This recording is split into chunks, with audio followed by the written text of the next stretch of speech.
The views, thoughts, and opinions expressed are the speaker's own and do not represent the views, thoughts, and opinions of a Master's Journey Foundation. The material and information presented here is for general information purposes only. A Master's Journey Foundation's name and all forms and abbreviations are the property of its owner, and its use does not imply endorsement of or opposition to any specific organization, product, or service. Hi, my name is Karina Lupian, and I am the COO of A Master's Journey Foundation. Today, we are in San Antonio, Texas still. I'm going to be introducing episode 5, where we have Osvaldo Luna, who's going to talk to you a little bit about his story and who he is. So, Osvaldo, who are you? Okay, who am I? So I'm the child of two migrant farm worker parents. I am a very introverted person who really loves education. Believe it or not, regardless, when I was a kid, I hated school. Like I hated it. Like I would now that I know it, I would get sick to my stomach. Come to find out, it's anxiety. But yeah, I'm a very anxious person. But that anxious has driven me to get where I'm at. Gone through my bachelor's, gone through my master's for social work. But like my passion for helping people, mainly farm workers. So that's like my niche. Again, my parents are farm workers, so that is my niche. Like that is where I see myself. Hopefully in the future, mainly serving. But I really like to serve my community, but more in the macro aspect of social work. So for those who might not be super knowledgeable, macro is more on the policy level, right? For governments. And so that's where I'm really seeing myself hopefully soon. I'm if this was wood, I would not, but yeah, pushing forward I'm pushing forward to that. That's what I would like to do. But yeah, like I said, I love education. Always been your stereotypical nerdy, I would turn in my assignments super early. But then came college and I was like, oh my god, I've always been so good at school, but I never give thought well, what are you gonna do afterwards, right? It's always I was like, crap, I am stuck. I'm stuck. So yeah, after that I was thinking, I went through my generals through Arizona Western College, and I was still very indecisive. Like I said, I'm I don't know, again, farm worker stuff, agriculture. Always been part of my life, obviously. So at the time, at first, I was maybe agriculture would be a very good thing for me, right? So as I was studying for my generals, I was I'm gonna take a course for agriculture. Lo and behold, that class almost ruined me mentally. Because I was it's very fun, right? No hate to whoever might be studying agriculture, but to me it was just very boring. I kept failing all the quizzes. I almost, weirdly enough, never had I ever gotten a D in my class. It was I was bordering on an F. I was yeah, this is not for me. It's very hard work. Memorizing all of that, I was I can't do that. No. So then I go back to kind of the drawing board per se. I somehow managed to pass my agriculture class with an A. Don't ask me how. It just happened. But then I go back to talk to my counselors for Arizona Western. They're like, "Ma'am, give it a shot and take a course for Intro to Social Work, right?" Yeah, I give it a shot.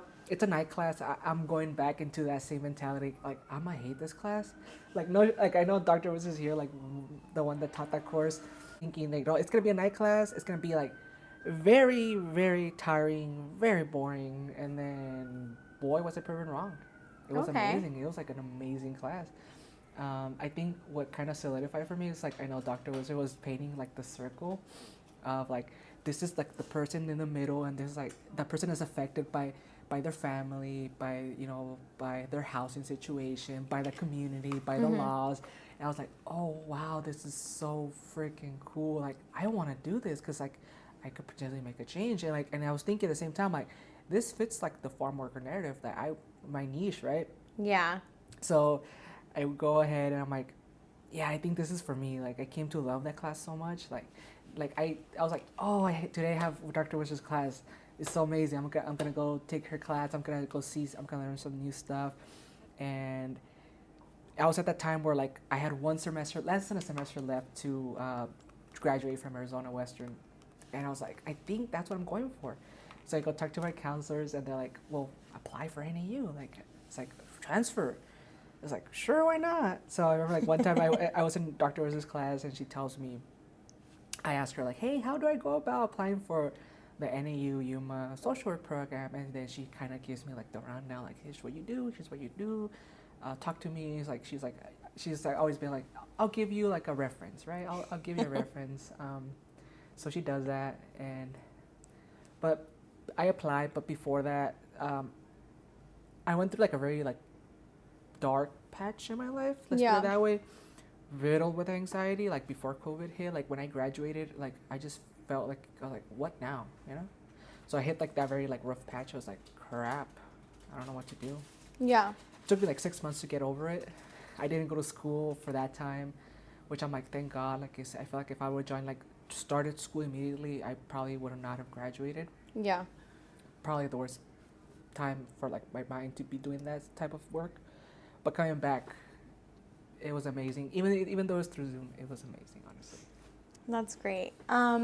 You kind of touch base on a lot of different topics. I talked a lot. I'm a nervous talker. You touch base on a lot of different topics, and I wanted the viewers to know a little bit more about how you grew up, especially as a child of a family who went through farming, the agriculture. So I wanted the viewers to know a little bit of how and what you went through as the child, seeing your parents and whatnot. Could you tell me a little bit more about that? Yeah, sure. So I'm the third of four children, all men, right? So, you know, I've always been like my mama's boy, right? Like I love her so much to death. And it was like at that time my mom didn't work. Yeah.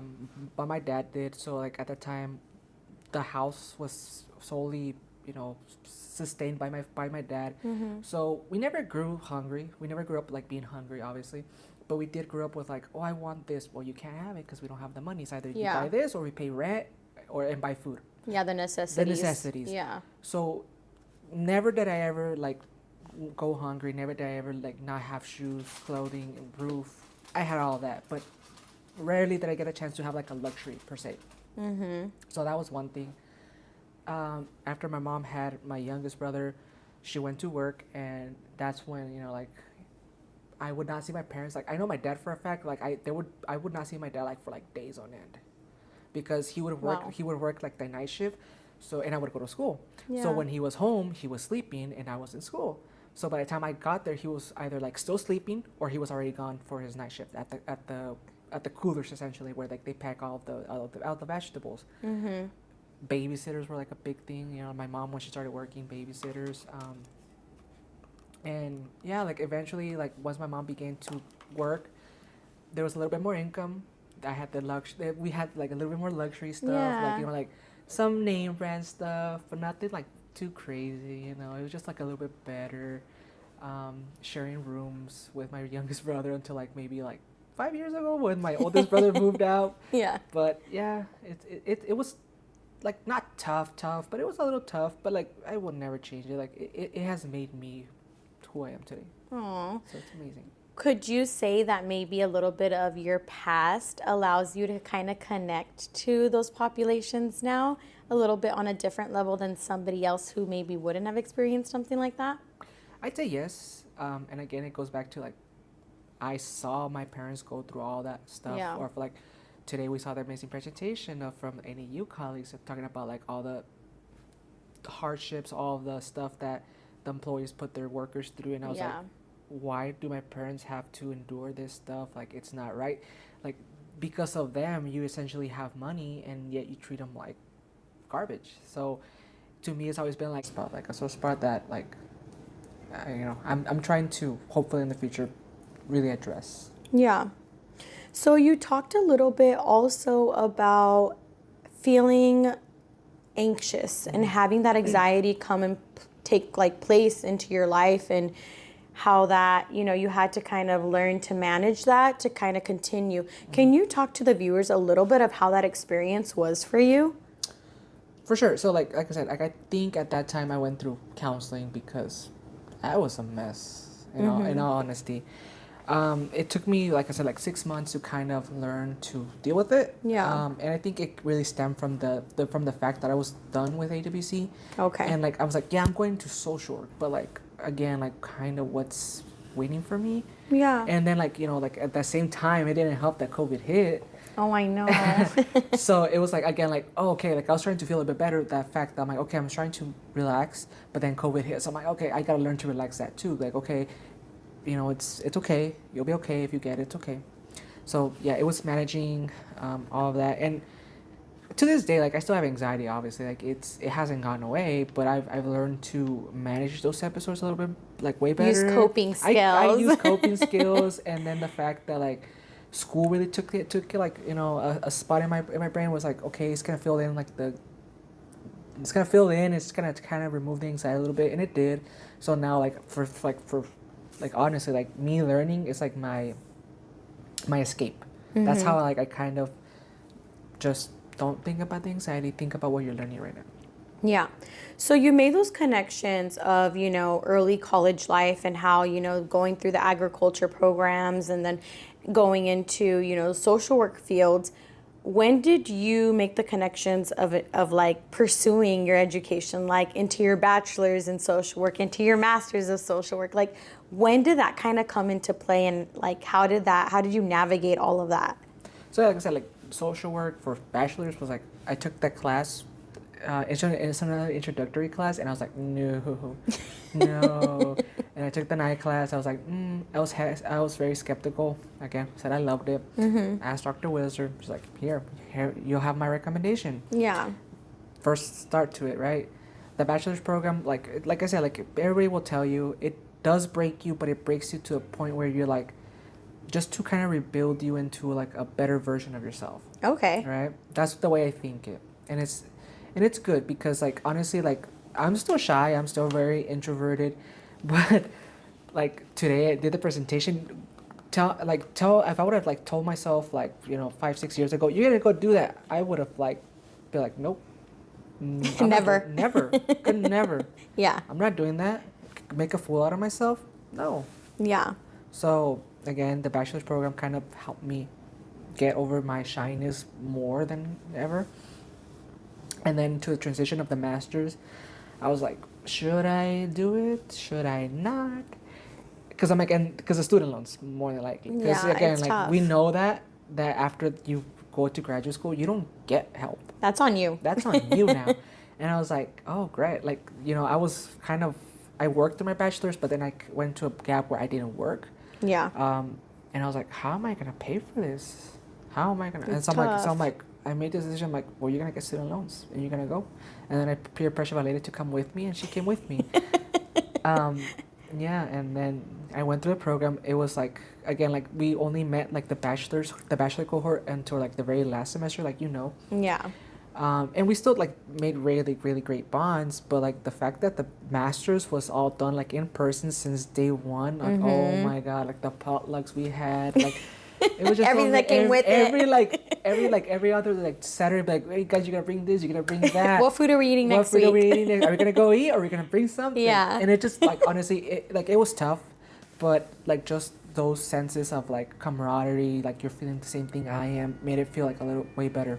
Feeling like you're not doing it alone, Exactly. Yeah. So, no, yeah. I completely get where you're coming from in that aspect. Don't mind the bagpipes. Someone's playing. Oh yeah.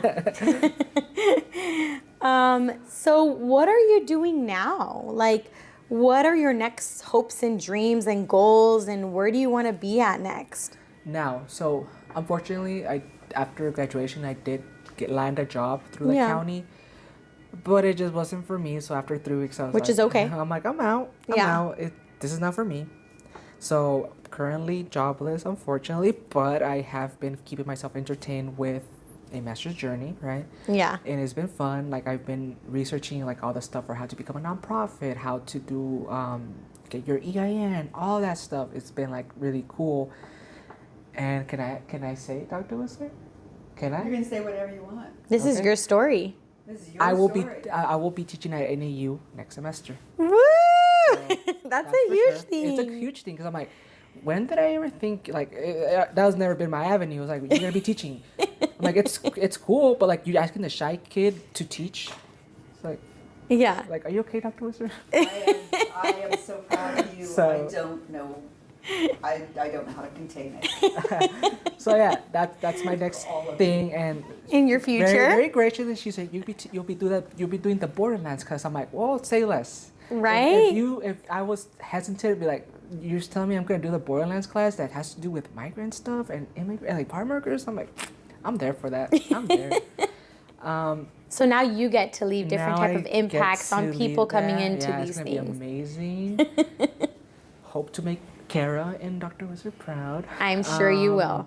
But yeah, in terms of even more long-term goals, Yeah. I'm really hoping to do more of like at least grant writing Okay. and policy, grant writing I'm pretty sure we will through like the foundation. Policy, I'm really hoping to find my way through it and hopefully land something. But yeah, that's what I'm trying to do. And that's what kind of is awesome. next for me. Isn't it funny how I feel like in all of our stories, we kind of just go in different ways and routes and and you like don't find expect what's, yeah. So that leads me to my next question. What would you want the listeners to know? Like, what would you want to leave them with if they have any uncertainties, if they don't know where they're coming, where they're going, what they're going to do next? I mean, what would you leave them with? I did just take it one day at a time. Okay. Because again, that's what kind of got me through my episodes of anxiety where like just take it one day at a time. Yeah. Live this day, live it to the fullest as possible, right? To what you have. And the next day, well, you don't know what comes the next day, but take it with grace, I guess. Oh, and that's see what beautiful. happens. That's a beautiful story. Yeah. Well, thank you, Osvaldo, for telling your story today. And I want everybody to kind of tune in to see what we have next on our next episodes. As gonna you be can fun. see, every story has their own story yeah. to tell. We've interviewed all the officers, so let's see who is brave enough to be interviewed next. Well, thank you guys. We'll see you guys next episode.